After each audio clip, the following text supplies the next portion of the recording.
Moderate and heavy precip's going to last for about another 10 miles. All right, airport, where are you at? Descend to maintain 3,700. That's the lowest I can go. This airport doesn't have a published instrument approach. If I don't see it, I don't land. Stop 2 in this Texas Fly and Resort series, that detail almost decided the trip.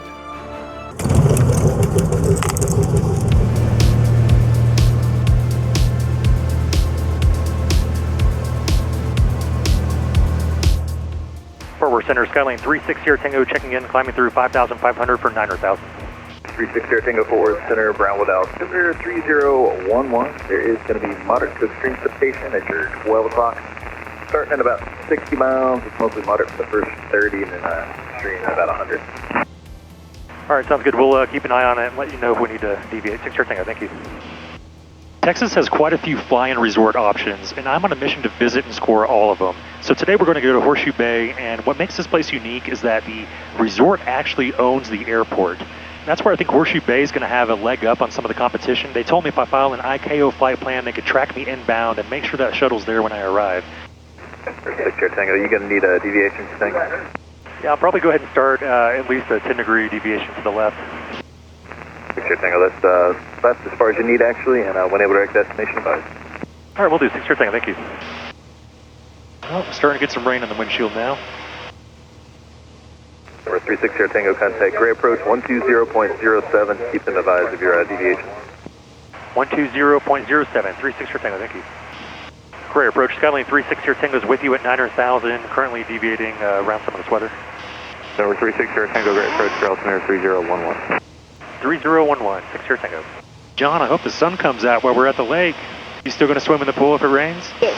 Yeah? We're right on the edge of the radar here. We're picking up a little bit more rain now. Number 6 Sierra Tango, contact Houston Center 134.2, good day. 134.2 for 36 Sierra Tango, see you. Houston Center, Skylane 36 Sierra Tango, checking in at 900,000. Number 36 Sierra Tango, Houston Center, welcome. Show you in moderate and heavy precip's going to last for about another 10 miles. Then you should be in the clear the whole way to Horseshoe Bay. The Horseshoe Bay altimeter for you 3012, advising of the weather there and type of approach requested. 3012, we have the weather requesting the visual for 17, 36 Sierra Tango. 6 Sierra Tango, roger, expected.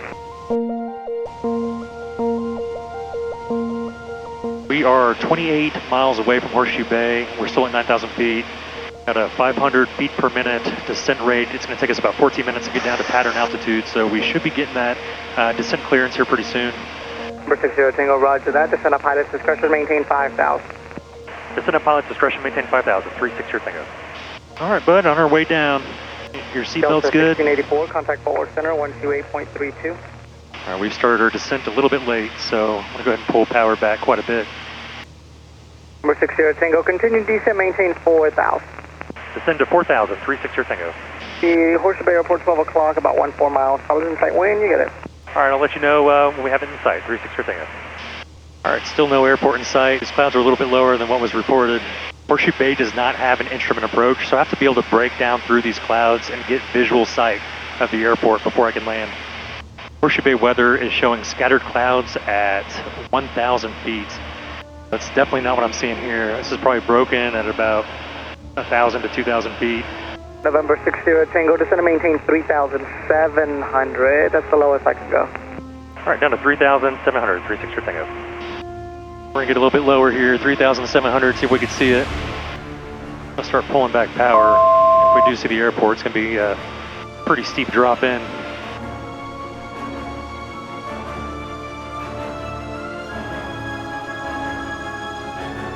All right, airport, where are you at?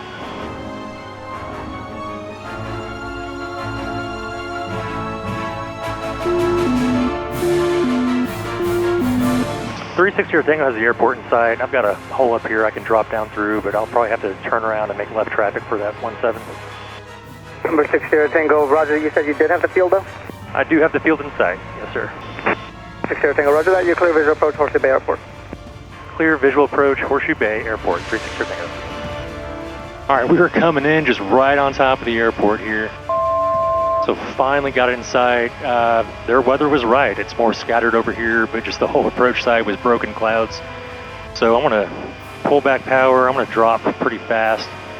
I'm not going to be able to make the straight-in approach for Number 60 17. Tango, change advisor frequency and cancel when you're ready. All right, 36 Tango can cancel IFR with you now. 60 Tango, roger, Squawk VFR, have a good day. Squawk VFR, thanks for your help. 60 Tango. Horseshoe Bay traffic, Skylane 360 Tango is right over the field on the approach into 17. I'm going to be turning around, making left traffic for 17. Go ahead and drop some flaps, start to slow down. This is an unusual approach for me. What I'm going to do is I'm going to kind of turn out to the right here. I'll cross midfield. Pattern altitude's about 2,000 feet. Horseshoe Bay traffic, Skylane 360 Tango's over midfield, entering left downwind, runway 17, Horseshoe Bay. Oh, wow. Okay, you see the lake and the resort out there? This is beautiful. 500. Horseshoe Bay traffic, Skylane 360 Tango, left base, runway 17, Horseshoe Bay. Horseshoe Bay traffic, Skylane 360 Tango, turning final, runway 17, Horseshoe Bay. It's a nice airport. Nice and long runway, 6,000 feet. There's some jets down there, so this is accessible more than just small GA planes.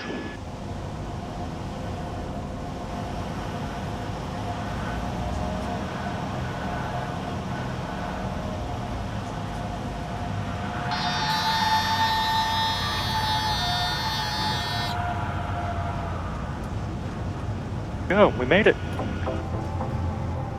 Let's figure out where they want us to park. We were definitely glad to be on the ground. For a few minutes there, I thought we might be holding for the clouds to lift or heading somewhere else entirely. But getting here was only the beginning. Over the next 48 hours, Horseshoe Bay made a pretty strong case that this fly-in resort belongs on every pilot's radar. So let's see how the full experience stacks up. Starting with the airport, Horseshoe Bay is privately owned and full service. Once we shut down, the staff handled towing and tying down the airplane while we headed to the resort. The fees are on the high side, especially if you're just dropping in for a day. But when I departed, they told me the $56 landing fee was waived because we stayed at the resort. So my total airport cost for 2 nights was just $64 in tie-down fees. The drawback? We already felt firsthand. No published instrument approach. Today, that almost cost us the landing. Still, with full service handling and one of the best looking arrivals in the series so far, I'm giving the airport experience an 8 out of 10.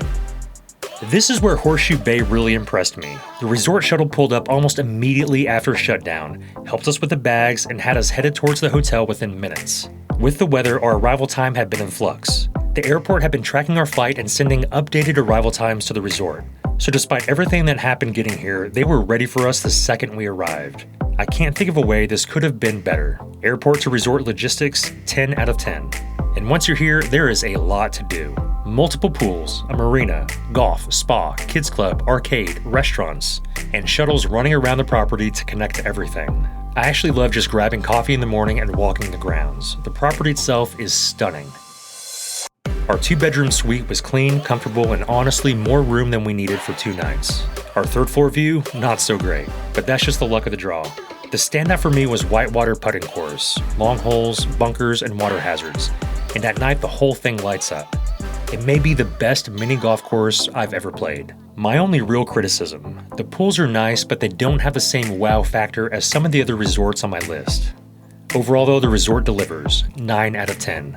For a 48-hour getaway, this place works for almost anybody. Families, couples, golfers, friends, even a solo weekend.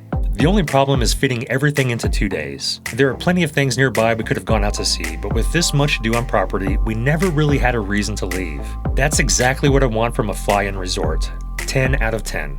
All in, our 48-hour trip cost us just over $1,500. The 2-bedroom suite was actually a great value at $656 for the 2 nights. Food and drinks are where the resort pricing starts to add up, although they do offer seasonal packages where kids can eat and play for free. Boat rentals were roughly $250 to $500 an hour, so we skipped that one, but it did look like a lot of fun. So not inexpensive, but for everything we got out of the weekend, I thought the overall value was good. 8 out of 10. That gives Horseshoe Bay a final score of 45 out of 50. This one is going to be hard to beat. I've got more Texas flying resorts coming soon, so hit subscribe if you want to see what takes the top spot.